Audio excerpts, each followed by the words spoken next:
નમસ્કાર ખેડૂત મિત્રો, મારું નામ છે અલ્કેશ પટેલ અને આપણી યુટ્યુબ ચેનલ છે ખેતીની વાત મારું ગુજરાત. આપણી દુકાનનું નામ છે હિન્દુસ્તાન એગ્રો સીડ્સ કાલાવડ, જૂના માર્કેટિંગ યાર્ડની પાછળ કાલાવડ. તાલુકો છે કાલાવડ, જિલ્લો છે જામનગર. તો ઘણા બધા મિત્રો આપણા વિડીયો જોવે છે, લાઈક કરે છે, શેર કરે છે, સબસ્ક્રાઈબ કરે છે. તો તમામ ખેડૂત મિત્રોનો ખૂબ ખૂબ આભાર.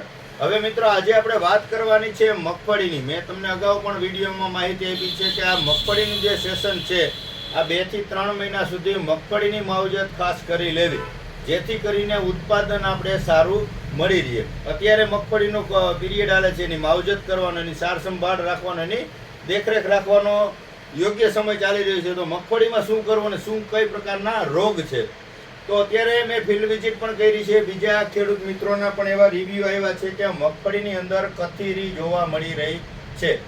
મગફળીમાં ચૂસિયાનો એટક છે, નોર્મલ ઈયળ છે, મોલા દેખાય છે અને જમીનમાં અંદર મુંડાનું પણ અત્યારે એટક ચાલી રહ્યો છે. તો આજે એક વધારાનો ઉમેરો થયો. મેં તમને વાત કરી કે પાન કથીરી વસ્તુ એવી છે કે છોડમાં આખો લાલ કરી નાખે, આખો ઘેરો. હું તમને એવું કહું કે આખા તમારા ખેતરની અંદર 4 કે 5 દિવસમાં આખા ખેતરમાં ફેલાઈ જાય. અને કથીરીથી શું નુકસાન થાય, તો કથીરી વસ્તુ એવી છે કે છોડને આખો પકડ કરી લે.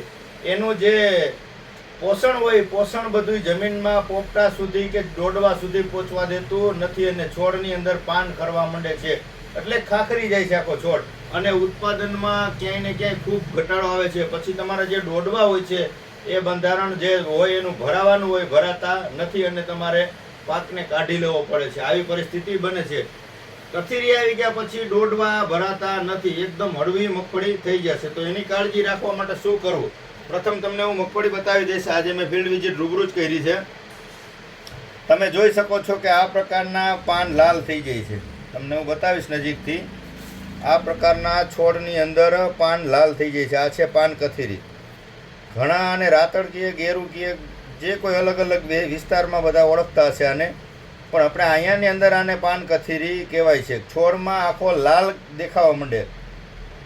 80% છોડની અંદર આ રીતે જે તમે જોઈ શકો છો કે લાલ પાન થઈ જાય છે. તો આના માટે આપણે શું કરવું, તો સર્વપ્રથમ હું તમને બતાવી દઉં કે એના માટે હું તમને 2-3 વસ્તુની ભલામણ કરીશ. એક તો તમારે આપવું હોય તો એની અંદર તમે સ્ટર્લિંગનું જે આવે છે ચીની ગમ, પંપે 25 ml નાખવાનું. સાથે નાખી દેવાનું છે સ્વાધીન, સુમિટોમોનું જે આવે છે સ્વાધીન, 10% ફોલિક્યુર ને 65% સલ્ફર.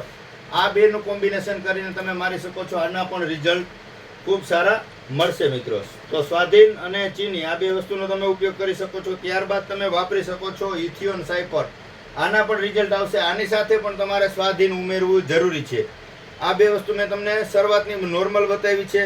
ત્યાર પછી તમારે વાપરવું હોય તો આની અંદર તમે સિજન્ટાનું એક આવે છે, ઇવિસેન્ટ કરીને આવે છે, ઇવિસેન્ટ આવે છે. આની અંદર ઈયળ પણ તમામ પ્રકારની મરી જશે. આની અંદર ઇમામેક્ટિન આવે છે, એટલે કે પ્રોક્લેમ, ઈયળ મરી જશે. અને બીજું ટેકનિકલ આવે છે જે કથીરી માટે, થ્રિપ્સ અને કથીરી બેયમાં કામ આપશે. મરચીમાં પણ ઘણા બધા મિત્રો વાપરતા હશે, કોબીજમાં પણ ઘણા બધા મિત્રો વાપરતા હશે, એટલે ઘણા બધા મિત્રોના ઇવિસેન્ટની માહિતી હશે.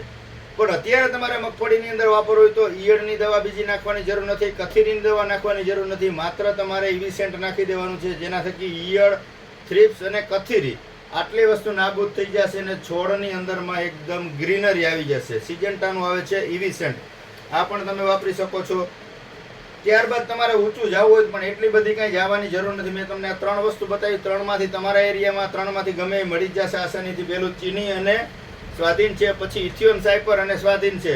આ વસ્તુ મારી દો અથવા ઇવિસેન્ટ, આ 3માંથી કોઈ પણ મારી દેશો તો કંટ્રોલ સંપૂર્ણ થઈ જશે. હેવી એટેક જણાય એવું થાય કે વધારે છે. મરચીની અંદર કથીરી પણ આવે છે, આવી જ રીતે મગફળીમાં આવે છે. તો તમે સિમોડિસનો પણ ઉપયોગ કરી શકો છો. સિજન્ટાનું આવે છે સિમોડિસ, આના રિઝલ્ટ પણ પરફેક્ટ આવશે. પણ આ તો મરચીના પાક વિશે વધારે લાંબા ગાળાનો પાક હોય, જેને આ જરૂર પડે છે સીધા રિઝલ્ટ લેવા માટે. આનો કોસ્ટિંગ પણ ઊંચું થતું હોય, જેના કારણે તમારે સિમોડિસ મરચીમાં વાપરો તો બેસ્ટ રહેશે. મગફળીમાં આ 3માંથી કોઈ પણ દવા વાપરી દેશો તો પણ રિઝલ્ટ બેસી જશે.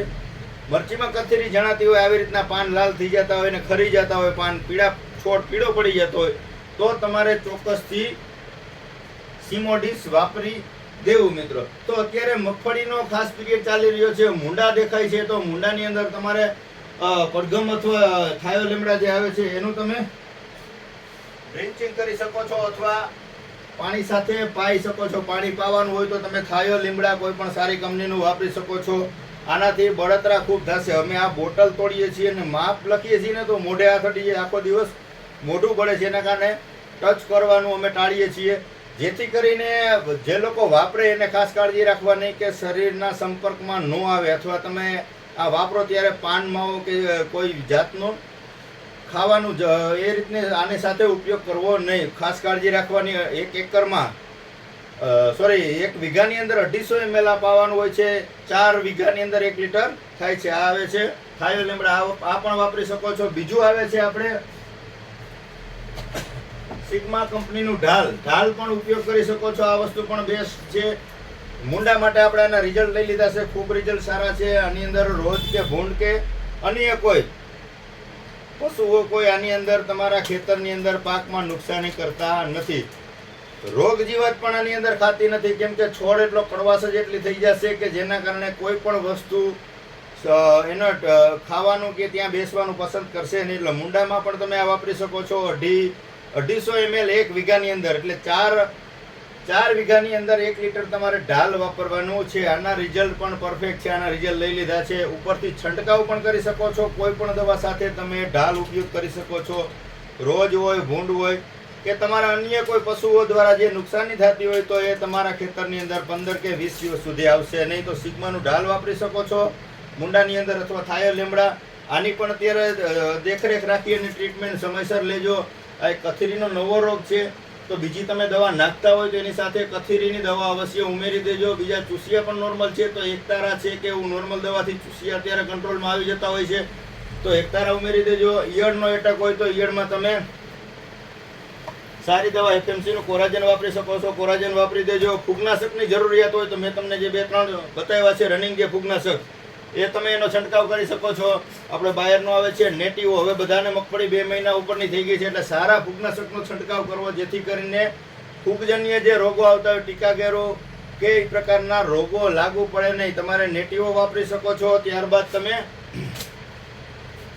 BSF નો પ્રાયોગઝોર વાપરી શકો છો. આ વસ્તુ પણ બેસ્ટ. પછી મેં તમને સિજન્ટાની ભલામણ કરી હતી. સિજન્ટાનું આવે છે મિરાવિસ ડીઓ. એક્સિલન્ટ રિઝલ્ટ, ખૂબ સારા 12 ml ના ડોઝથી આ પણ વાપરી શકો છો.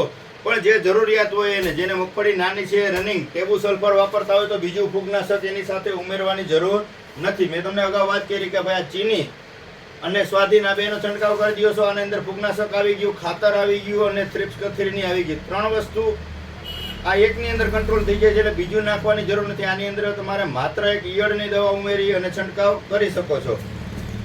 ચીની ન વાપરવી હોય તો ઇથિયોન સાયપર લઈ લેવાનું. કોઈ પણ ઇથિયોન સાયપર સાથે તમે સ્વાધીન વાપરો તો પણ રિઝલ્ટ બેસ્ટ આવી જશે. આની અંદર પણ ખાલી એક ઈયળની દવા ઉમેરી દેશો એટલે આ ફૂગનાશક થઈ ગયું, ખાતર થઈ ગયું અને આ કથીરી માટેની વસ્તુ થઈ ગઈ છે. તો અત્યારે કાળજી રાખજો મિત્રો.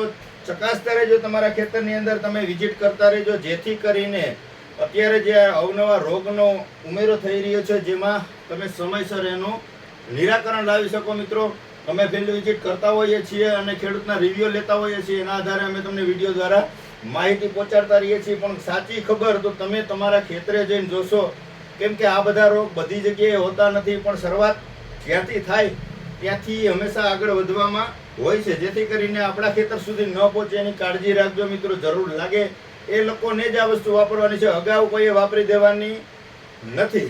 જ્યાં જરૂર લાગે, શરૂઆત દેખાય કોઈ કથીરીની, તો તમે ઉમેરી શકો છો. તો હવે બીજી કપાસમાં પણ અત્યારે થ્રિપ્સ અને ચૂસિયાના એટક હેવી આવી ગયા છે, તો એના વિશે આપણે કાલે વિડીયો દ્વારા માહિતી ચોક્કસથી પૂરી પાડશું. આપણા વિડીયો ગમે મિત્રો તો આપણા બીજા ગ્રુપમાં શેર કરજો, બીજા ખેડૂત મિત્રોને આના વિશે માહિતી મળે એ માટે સબસ્ક્રાઇબ કરજો આપણી ચેનલને. મિત્રો કોઈ તમને ક્યાંય અગવડતા લાગે, ન સમજાય તો તમે મને ફોન કરી અને માહિતી ચોક્કસથી મેળવી શકો છો. મિત્રો મને રજા આપશો. જય જવાન, જય કિસાન.